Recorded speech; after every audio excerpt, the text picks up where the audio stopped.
Hey, everybody. Sorry for the delay. Um, you know what? Maybe I will plug in my mic, speed things up here. Not speed things up, louden things up. But I had forgotten to do this beforehand. But anyway, sorry for the delay. Family emergency of sorts. Anyway, I got a bunch of stuff to show you during this episode, and one of them is Biden's hilarious summit for democracy that they just had, which I'm sure will bring democracy to a lot of the world. That's going to happen any minute now. The U.S. just decided. Also, a great breakdown. This is by the Gray Zone and reporter Jeremy Lafredo.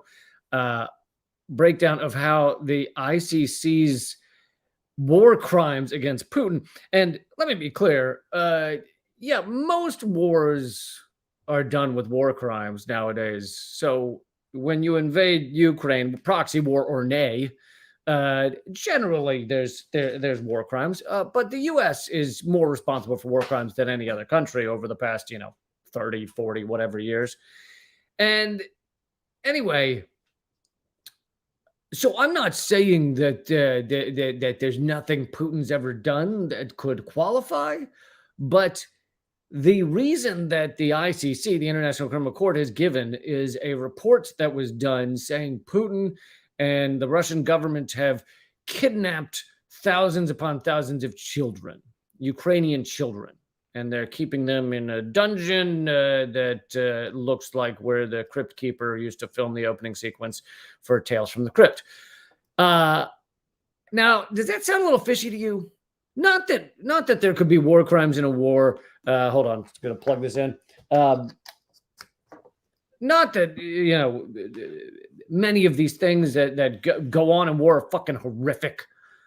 But does it sound a little fishy that maybe Putin was like, you know what? What would really tip the scales for us is if we just took a lot of children and just put them in a cage, like the U.S. does on our borders.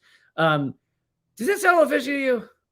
Because it sounded a little strange to me. It was like, if they said that the missiles that Russia is firing occasionally hit innocent people, just like the missiles that the neo-Nazis are firing occasionally hit from Ukraine, occasionally hit innocent people, that wouldn't shock me at all. But just kidnapping loads of children sounds a little, sounds like there's something going on there. Anyway, sure enough, the truth is hilariously different than what you've heard. And we'll get into that Gray Zone article here in a second. But I want to start off by showing you this video. If you haven't seen it, it's kind of gone viral, and it really doesn't need much lead up. It's just amazing. It's just wonderful. So hold on. It's a UN spokesperson, United Nations deputy spokesperson, Farhan Haq, who was defending the U.S. in Syria. The U.S. because the U.S. is in Syria right now, right? You all know that. We're still in Syria. We still have troops in Syria. We have not left. We bomb Syria fairly regularly. We bombed them many times under Trump. It continues to go on occasionally. And so we have people in Syria, and we continue to hold, I can't remember the percentage, but a percentage of Syria, maybe it's 10% of Syrian land is still in U.S. possession. Mainly their oil fields. So would that not count as a U.S. invasion of Syria? Well, it's, if you're going to call it an invasion of Ukraine, right? Would it not count as a U.S. invasion of Syria? Anyway, this is coming from Glenn Deason. He said, a very strange video. The U.S. is illegally occupying Syrian territory, and its occupation forces are openly stealing Syria's oil. Now, U.S. Army bases in Syria have been attacked. Yet UN Deputy Spokesperson Farhan Haq suggests there is no evidence of a U.S. military presence in Syria. So what he just said is that the UN spokesperson is saying that a U.S. base in Syria was attacked. That's what he came out to say. And does that not mean the U.S. has invaded Syria? If you have a base within the country that was not invited to be there, like if Syria had a base within the U.S., a military base, would we not call that an invasion of the U.S.? Anyway, watch this video. Do you think the presence of the U.S. military in Syria is illegal or not? That's not an issue that we're dealing with at this stage. There's been a war, but is that because it sounds very familiar. This week we talk a lot about the UN Charter, the international law, and relative resolutions. But it sounds to me a foreign military based presence in another country without invitation sounds like something else to me. You know. I'll leave your analysis to you. There's at this stage. What's the difference between Syria, the situation in Syria and the situation in Ukraine? There's no U.S. armed forces inside of Syria, and so I don't have a. It's not a parallel situation. You're sure there's no U.S. military personnel? I believe there's military activity. Yeah, but in terms of ground presence in Syria, I'm not aware of that. Okay, 5 U.S. service members were injured in that attack. If there were no U.S. service members in Syria, how could they got injured? That's weird, right? Should I ask you about that?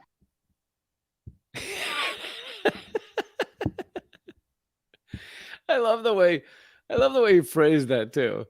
That's weird, right? Right? That's kind of. It's kind of strange, is it not? It's you just said there's you just said 5 American service members got injured in an attack in Syria, and then you said there's no U.S. military presence in Syria. So does that not count as an invasion of Syria? Hold on. I'm just going to play. I'm not going to play the whole thing, but I just want to see the ending again because that's too good. It's not a parallel situation. You're sure there's no U.S. military personnel? I believe there's military activity. Yeah, but in terms of ground presence in Syria, I'm not aware of that.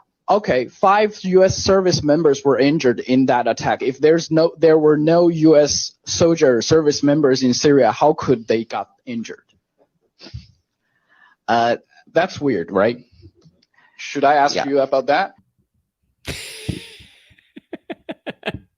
The look on his face, the moment you realize you've been called on being utterly full of shit, that moment where it's like, oh.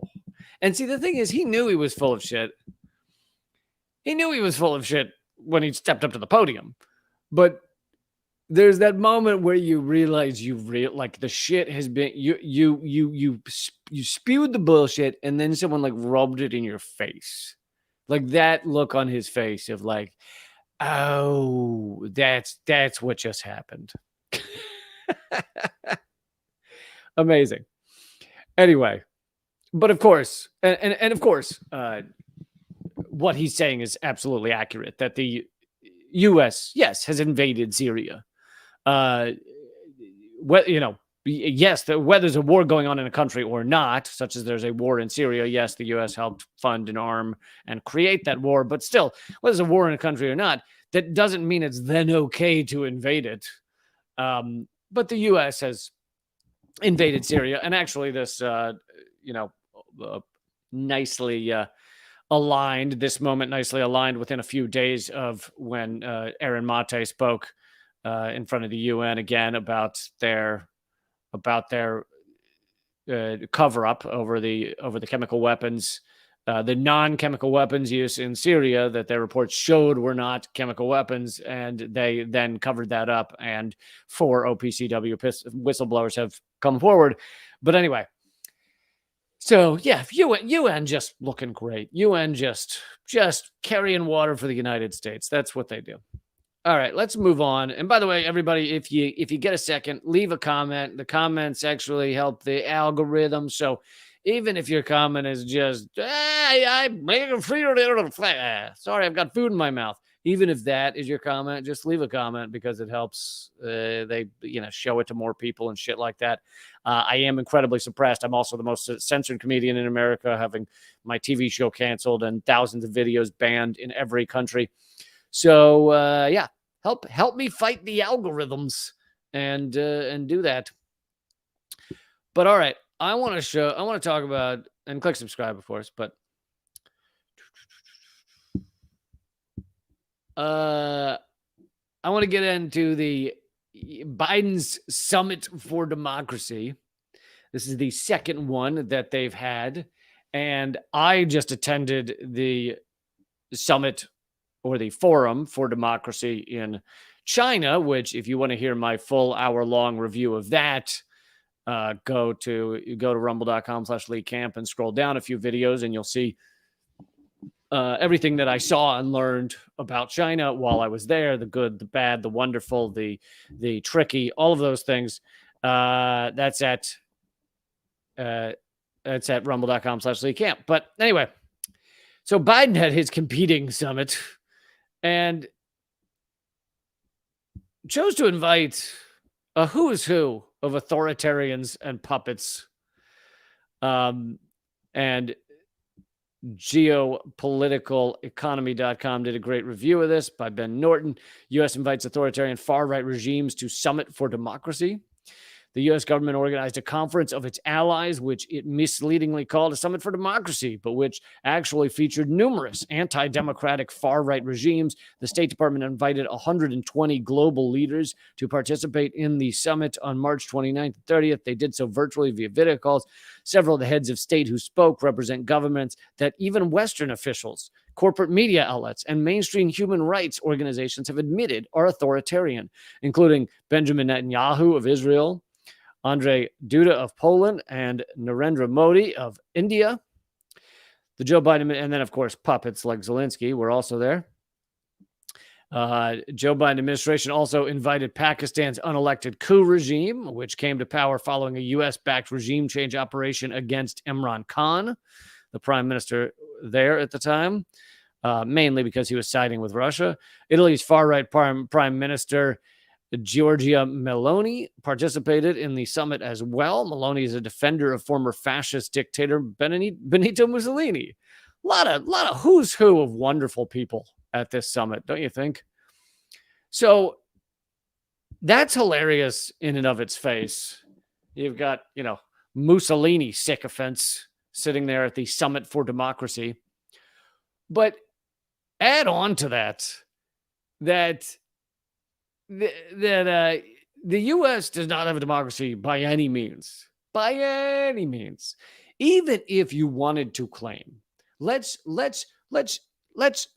eliminate half of the debate over American democracy and claim we have the most perfect voting system ever. Like, our votes are actually counted. I'll get to the truth about that in a minute, but let's pretend for a second that everything about our voting system is really fucking on lock. We all get voting cards the day we're born. They're just mailed to us, and it's like you get to vote because you are a citizen, and all you got to do is have that number, your social security number or whatever, and you walk up and you give it, and then you have a hand ballot that anyone can recount, and they regularly do recounts all the time, and everybody can look and see what the numbers are.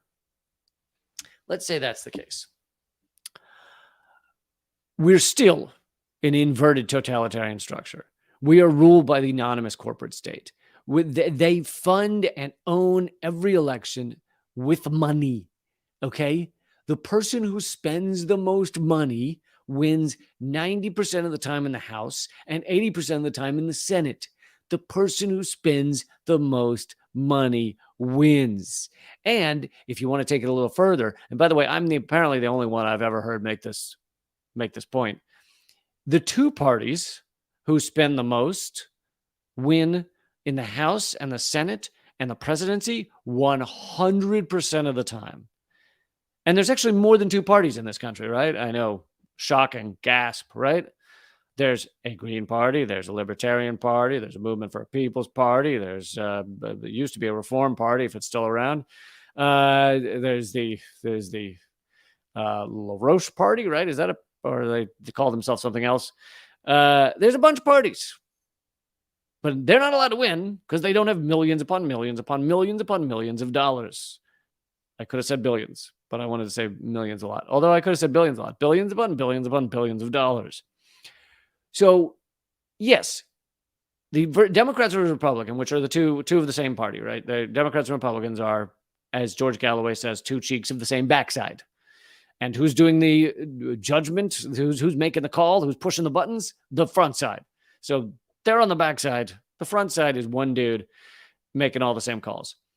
And so the two parties, yes, the Democrats and Republicans, the one that spends the most wins 80 to 90% of the time. But those two cheeks of that one guy win 100% of the time. Our system is bought. It is not a democracy. Okay, so even going past that, let's talk about our actual electoral system, our actual voting system. Besides the various ways that it's rigged, like the Electoral College and shit like that, which of course also means it's not a democracy. And ostensibly it's supposed to be a republic, but it's not that either. But beyond all that, most areas of this country vote on voting machines that you can never see the code of, that you have no idea what actually goes. It's called black box voting machine. You have no idea what actually happens in those machines. And almost every other country on the world, maybe everyone, I don't know if there's one somewhere, I don't know if Nanu votes on voting machines, but maybe there's one somewhere, but we are the only ones who vote 100% or close to 100% on, it's not 100%. There are areas. I remember in New York City, I voted with a giant fucking weird lever thing.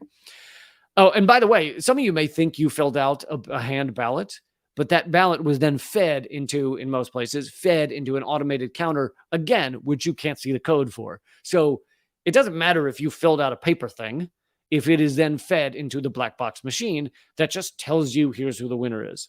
And this of course is the reason behind the most famous example. Now, Trump claims he was his stuff was rigged against voting machines. I mean, by the voting machines, and all evidence is to the contrary. However, a better example is that Bernie Sanders, the exit poll data showed that the machines were going very different from what the exit polls were, and not like a tiny oh well, that's because people who are answering exit polls are more likely to hibbity blue. No, this was so extreme, in many cases 12 points different from the vote, that it's absolutely true that the machines were altering the vote count for Bernie Sanders versus Hillary Clinton in the primary. But you can never see the code. You can never prove it. The closest you'll get is an audit of the machines, in which after the election, when generally no one's paying attention, they go and they redo some of the count, like let's say 10% of the count, and they actually hand count the paper and then see if the machine said the same thing. And many cases, they try and cover up those audits. They put them in some far off place that most people won't go to. But then if people show up like they did after the Bernie Sanders primaries, they cover up the windows. They say they can't be there when they're supposed to be there, all that shit, because they don't want to show that the machines are not working accurately. But in Chicago, this is mandated review of the machines, and people actually went and they watched the audit, and those people, the observers, said they saw these people changing numbers, erasing, literally writing down a number that they had counted and then erasing it and changing it so that it would fit the computer, so the computer would look like it was doing the appropriate count. Anyway, all of that is to say, one sentence: the U.S. does not have democracy in any way, in any way. And yet here we are having a summit for democracy. And then of course you have countries that are supposedly democratic but are not behaving democratic right now, like France. France, where the people of France clearly do not want their retirement age increased, and yet the oligarchs of France, the rich ruling elite, are forcing it through anyway.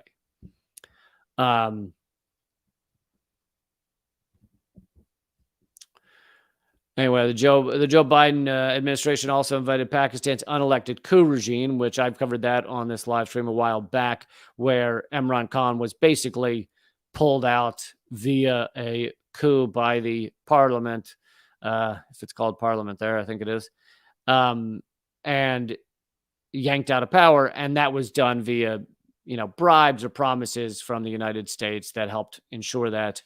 And so he was yanked out of president, kind of similar to what went on in Peru, although charges have now been brought against Imran Khan. I don't think they were initially, but in Peru, they brought legal charges against the president in order to take him out of power. And that coup, that lawfare coup, as it's called in Peru, was advised by the United States. The United States, in fact, there's photos of a former CIA agent who is now the one of the diplomats in Peru, meeting with the head of the Defense Department in Peru, which was kind of the linchpin to the coup, because first was the parliament or the governing body saying they're going to bring charges against Castillo, but then the key was that the military turned on him and said, also, we're not backing the president. And the head of defense had met with CIA, and they put up photos of it. Like, you can go see photos of it. Anyway, that's the U.S. Summit on Democracy. Really standing up for democracy. And then, of course, this is also not getting into all of the times the U.S., I mean, yes, I just mentioned Peru, but all the times the U.S. has couped democratically elected leaders, people that were legitimately elected by their people. Doesn't matter whether you like them or not, maybe they were gasp socialist. Doesn't matter. It's democracy, and it's working appropriately. And we have couped them. We have assassinated them, like Allende in Chile, to give one of many examples. We tried to we've tried to assassinate many others. We've tried to create coups in Venezuela. We actually couped Chavez. I don't know if you guys remember this. Was it 2002 maybe? We couped him for like a couple of days. We basically got him arrested and taken out of power, but the people of Venezuela were so adamant that their president not be kidnapped and taken away that they actually succeeded in getting him put back in power within a day. So it didn't last long. We created a coup in Bolivia that was undone a year later. We created a coup in Brazil by helping to advise on the lawfare coup that happened against Lula in order to put Bolsonaro in power. And then, of course, that was undone after the leak of the tweets and emails showing that that it was a corrupt prosecution. And now Lula is back in power in Brazil. So these coups are ongoing, and almost always, I mean, maybe exclusively always, these are done against democratically elected leaders, and the U.S. is involved in them. Not always democratically elected. Maybe we just like them for other reasons. They're not. It's not necessarily just because they're democratically elected, but and then there's the downright invasions where we go in and just murder someone, like Iraq or Libya or something. And yeah, that's us standing up for democracy. Love it. Love it. Now, of course, I'm not arguing that Iraq was a democracy, but I'm just saying the U.S. does not. We honestly do not stand for democracy. We stand for whatever the opposite of democracy is. When democracy happens, our government gets very upset. Yeah. All right. So I also want to get to, this is going to be a little shorter than normal episode, by the way. I generally always have done a full hour live stream, but this will be a shortened one. I also want to get to these charges against Putin by the International Criminal Court that were brought. And the Gray Zone has come out with a really fascinating article that is not surprising, really, to me. So most of you maybe heard that the International Criminal Court had put out an arrest warrant for Putin, Now, it wasn't just for war, because if they did a arrest warrant, if the International Criminal Court did an arrest warrant for everybody who invaded a country or was a country at war, then not only would they have to bring charges against the U.S. Many times over, but they'd have to bring charges against many of these countries. There's arguments to be made that in many ways Ukraine started the war, because if you go back before a year ago, if you go back to 2014 and throughout, the Ukrainian military and the neo-Nazis there have been bombing the Donbass region, and assaulting him, and they killed 15,000 people before the war, quote unquote, began. If you kill 15,000 people, is that not kind of a war? Kind of. Anyway, so the ICC doesn't bring charges just for war. They find specific war crimes, and that's what they bring charges for. And in this case, they brought charges of Putin and the Russian government kidnapping children, just taking up children and putting them in vans and driving off. And the headline is ICC's Putin arrest warrant based on State Department funded report that debunked itself. The International Criminal Court issued an arrest warrant for Putin, accusing him of the unlawful deportation of Ukrainian children to a network of camps inside Russia. The warrant was based on a report by the Yale HRL Center, which is funded by the State Department. Here's the thing. If for those of you who want to know how to analyze media reports and things like that, when you hear that something against one of America's enemies is based on a report by fill in the blank, Yale this, Harvard that, Strategic Institute of Strategism, some random name like that, you can bet 99% of the time it's funded by the U.S. government or an offshoot, so-called cutout of the U.S. government, like NED or USAID. You'll always find out that the U.S. has their tentacles on it soon thereafter. But anyway, so Yale HRL Center is funded by the U.S. State Department. U.S. journalist Jeremy Lafredo visited one of the Russian government-sponsored camps in question at the Donbass Express, located just outside of Moscow. Lafredo met youth from war-torn regions who were flourishing thanks to free music instruction and grateful to be in a secure environment. This article features his exclusive video report. And I promise that some of you hearing that are going, wait a second, he went to Russia and they let him see the camps and it was all wonderful. It sounds like bullshit to me. I don't blame you for thinking that. But there's a reason that these are actually nice camps that are treating kids well. And I'll get to that in a minute. A Grey Zone review of the Yale HRL report found the paper's content contradicted many claims contained in the ICC warrant. It also undercut incendiary statements its director, Nathaniel Raymond, issued during media appearances. In an interview with Lafredo, Yale HRL's Raymond further contradicted allegations he made in a CNN interview about a massive hostage situation underway in Russia, acknowledging that most of the camps he researched were teddy bear-like cultural programs. This is the head of the organization that made the report that created the arrest, that caused the arrest warrant. He's saying the camps he researched were teddy bear-like cultural programs. He also disclosed his collaboration with U.S. intelligence. Dude, this guy he wasn't briefed on how to lie and propagandize. He did a terrible job. All right, so some of this is repetitive. Yeah, the arrest warrant. ICC has an arrest warrant for Putin because he's organized the kidnapping of 16,000 Ukrainian children from their families. And then Fareed Zakaria said it's out of Hitler's playbook. That's CNN for you. Straight out of Hitler's playbook. During an interview with CNN's Anderson Cooper, Yale HRL's executive director, Raymond, claimed his report provided proof that thousands of children are in a hostage situation, invoking the Holocaust. He said, we're dealing with the largest network of children camps seen in the 21st century. Yet in an interview with Jeremy Lafredo, who was writing for Grey Zone, the co-author of this report, and his own paper for Yale HRL, Raymond contradicted many of the bombastic claims he made to CNN. During a phone conversation with Lafredo, Raymond acknowledged that a, quote, large amount of the camps his team investigated were, quote, primary cultural education, like I would say teddy bear.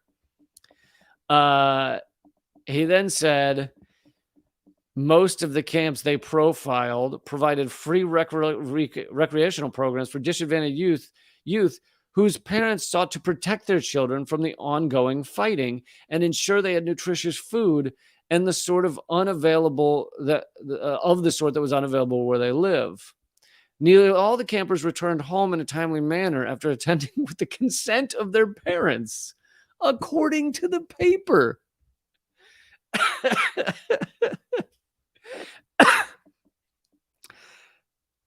Think about this.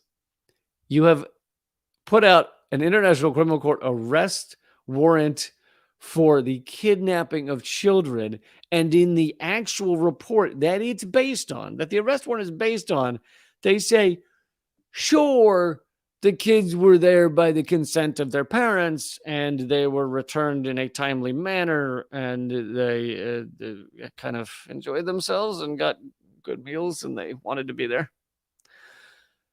Now, I'm sure some of you are still skeptical because you're like, why would Ukrainian children want to be taken by Russia?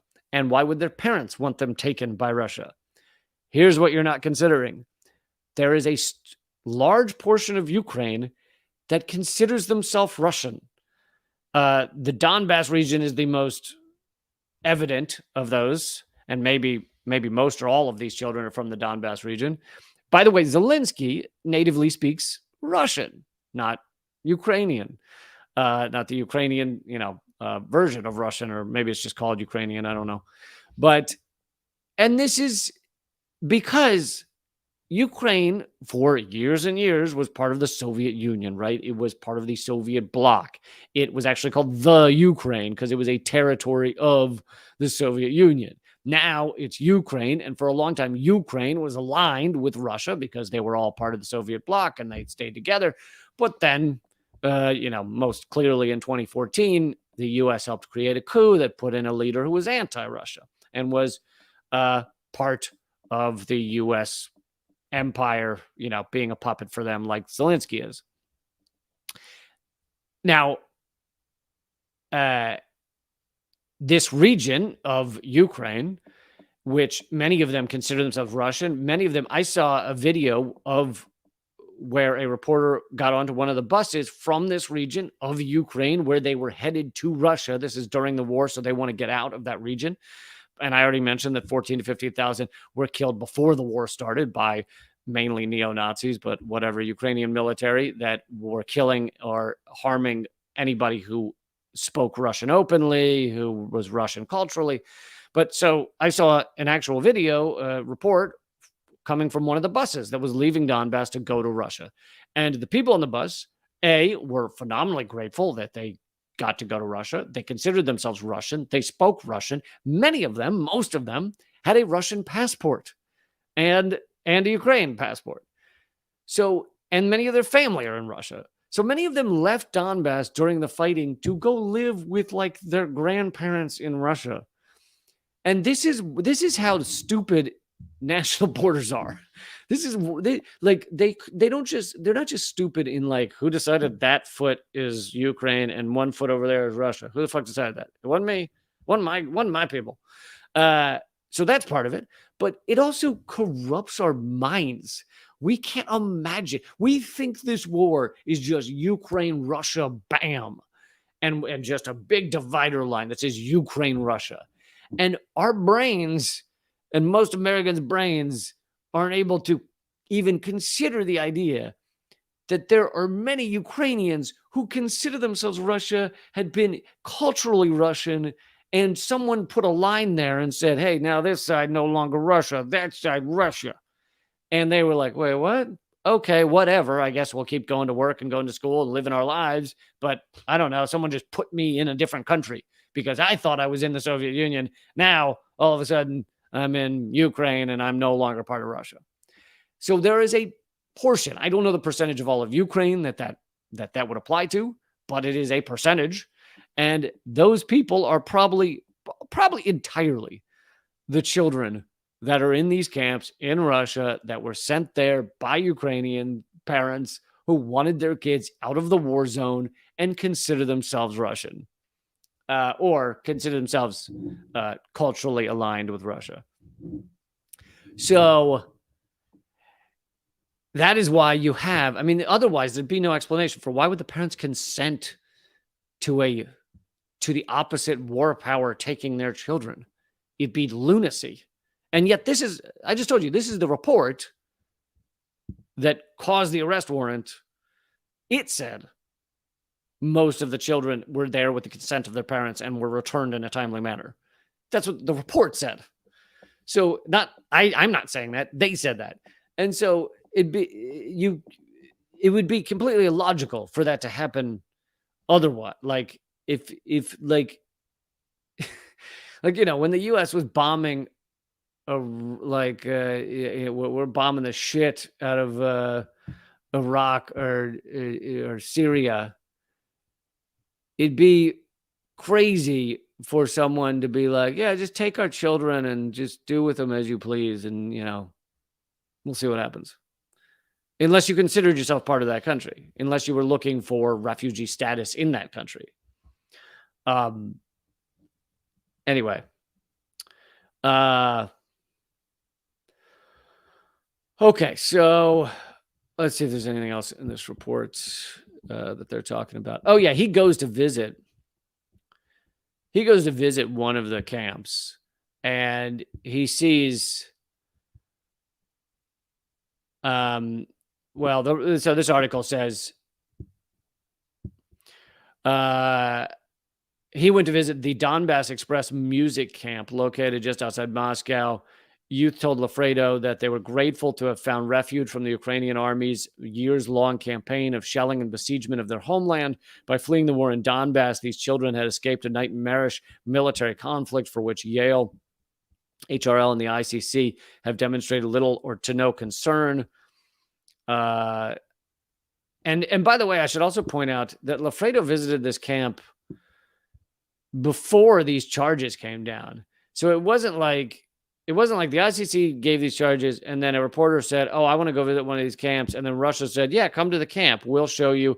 It wasn't a Potemkin village situation. We'll show you the camp that we have. And they line up a bunch of kids and say, start singing. He had gone to visit before any of this was a story, before it was a thing.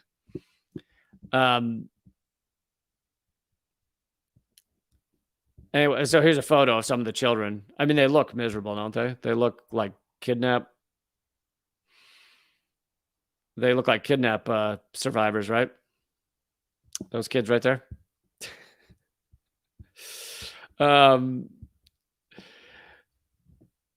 So yeah, I wanted to bring this to you. And again, this is not to say fucking nothing wrong has been done by the Russian military. I'm anti-war. I don't support any invasion or bombing.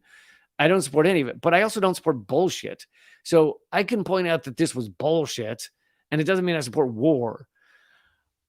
And so it just drives me. People want to create the straw man immediately of like, you said something positive about Russia. That means you love bombing children. Like, no, fucking have a half a brain and use some nuance.